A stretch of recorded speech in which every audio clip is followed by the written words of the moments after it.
Hello, everyone. I'm Cheldin Barlatt Rumer, and this is it. Welcome back to This Is It TV. Oh, this is going to be fun. This is going to be fun and well overdue. I have an amazing new guest. I want for her to introduce herself, her first and last name, and the name of the business. Hello, my friend. Hello, I'm Yaya Horne, and I am co-founder and CEO for Tiny Room for Elephants. Uh, my girl, first of all, it is so beautiful to see you. You are looking amazing. Before we get started, it is a special day. Happy birthday to you, gorgeous. Right? Are you 43, feeling baby, 43. serious? Excited about that. I mean, seriously. I love the fact that we're the same age. I turned 43 in September. I knew you, my Yes, people. You're my people. You're my that's people. right. We're kindred. I 100%, Yeah, 100%. Are you feeling good about the new year, even with everything going on? Tell me. yeah. I actually am. I am really leaning into practicing joy as a form of resistance, and not letting these outer circumstances affect how I perceive happiness and joy and what those things. It's actually helping me define that, helping Yeah. me define the things that I need versus the things that I thought I needed. Oh, Doing more with less yeah. and finding joy in that Yeah. is kind of how I'm leaning into it. Oh my gosh. See, I mean, again, happy birthday, but it's time to lean in. Let's lean Again, in to Tiny Room for Elephants. For those of you that don't know what it is, shame on you. But for those of you that don't know what it is, I want for Yaya to explain it to us. What is, in fact, Tiny Room for Elephants? Tiny Room for Elephants is a lot of things. We're an art collective, we're an agency, and we are a festival, which is probably what we're mostly known for, is our Tiny Room for Elephants Festival, which is an annual 30-day art and music celebration where we bring in over 90 local Philadelphia visual artists and musicians from across all mediums to come collaborate, work together, and then we celebrate them. Yeah, It was supposed to be happening this month yeah. across the whole waterfront, but it's okay. It's Time to pivot, re-strategize, but we're hoping to be back next May. Oh my goodness. I mean, so you were right, so much, but so much goodness within this space. And I know that you were just featured locally, and continue to be featured. I mean, again, she's a national entity in and of itself, and Tiny Room for Elephants has gotten national and even global praise for what it's been doing. Tell me what you guys are up to now within the pivot. What are you up to now to be able to support the community? So, what we've really, really leaned into is kind of our core mission, which is to be a resource for creatives. And even though we can't do that in the physical space like we love, there's so much more opportunity even now to be a resource. Right. A lot of our creatives are eligible for this grants and these funding, but there's a barrier there on how to find this information, how to fill this stuff out. And so we're finding ourselves in a position to be able to be a great resource. Like I go through all the websites, I scour them, I chop out all the verbiage that's not needed, I make it completely easy to understand so all our alum and our creative folks in Tiny Room for Elephants just have to click on a link and apply. So we're really trying to be a resource as far as providing information for funding. Yeah. And we're also working on how to pivot digitally, right? We have a lot of digital properties that we work with, one being the Tiny Room for Elephants music series that we had just started a few months before all this happened. And that's really where we bring artists in to kind of create a song and they get to work with a legendary engineer. And we're trying to find ways to do that in a safe way. We still have our studio down at Cherry Street Pier. So it's kind of like, hey, maybe it's not thousands of people being able to interact, but maybe we can create some intimate experiences that we can share digitally. And so that's kind of what we're working on now.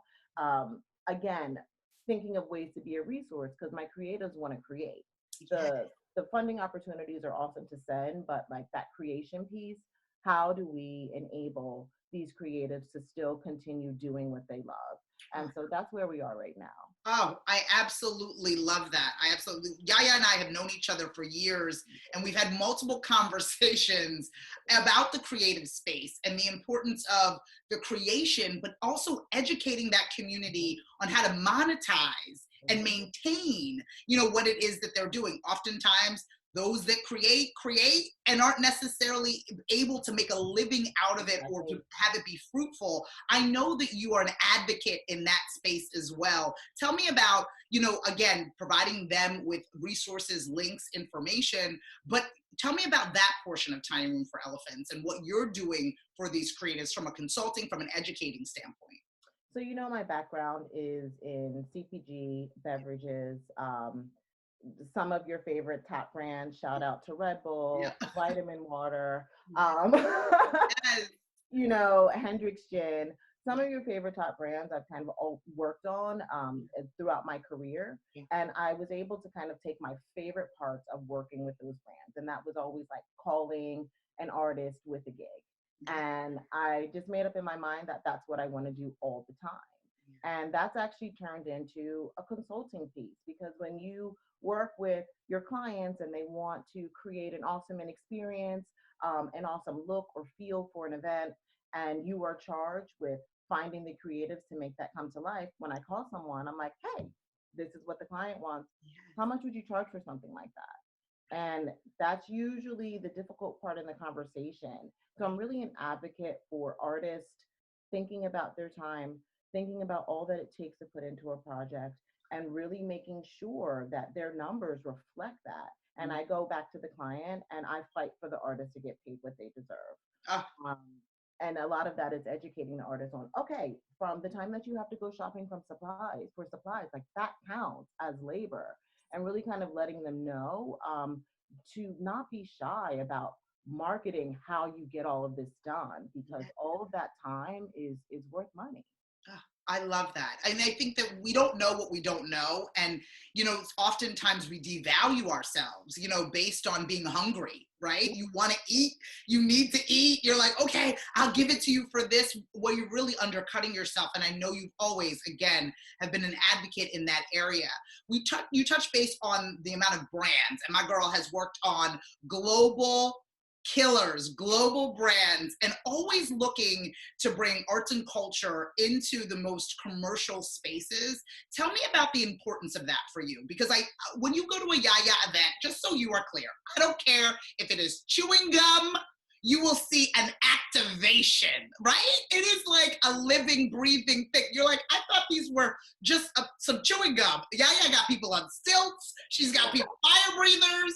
Talk to me about the importance of bringing arts and culture into corporate branding. Please talk to me about that. It's so important, especially as there's such an oversaturation in the market of all of these brands. Yeah. And so really to stand out, I like to make sure that each consumer interaction is a memorable experience. And Yeah. so that's kind of what I've dedicated my life to. The Yeah. issue with a lot of brands, and I was guilty of it when I worked on the corporate side, is that you have your few handful of artists that you work with, Yeah. and that's it. You know why? Because you got to look good in front of your boss. You can't take a chance on somebody new that might not return your email or submit a rendering or show up for their sound check. You can't take a chance. I work with these people. I know they're going to do what I need to do so I can meet my KPIs, so I can look good in front of my boss. And what happens is that's how you start to form art cliques, because the same people are getting the work. And there's so many other people that deserve shine, but that's where our festival comes into play. The Tiny Room for Elephants Festival is a way that we can vet all the creatives. I know who's going to show up when they say a time. Right. I know who's going to respond to emails because I've been working with these people for months and months, and then the 30 days of the festival. And so that gives me a huge pool of creatives from all mediums: visual painters, makeup artists, healing arts, to create whatever experience a client wants. Yeah. And I know that these are trusted people, and my clients know that I vet everybody. And so that gives them a chance to try something new. And ultimately, my biggest slogan when Yep. we talk about agency stuff is we help make you look good in front of your boss. Yeah. That's it. Yeah. These people are employees. Oh, Okay. They're a marketing director. They yes. don't have time for all the minutiae and all the details. They have a KPI, a goal, and an objective to make. They have numbers to make. And so all the little details we handle and make them look good in front of their boss, while at the same time giving our creatives a space and a platform to be able to do what they do best. Ah, my girl. You make their lives easier. And listen to me, if you want your lives to be easier as a marketing director, marketing manager, area manager, campaign director, promotional manager, and you want to add what we call layers to your event and brand by bringing in authentic talent. And that's really, I mean, when you're working with Yaya and her team, you get talent, people who are dedicated to what it is that they are doing, as she is dedicated to what she is doing. My girl, if people want to get in touch with you on your birthday or beyond, where would they find that information?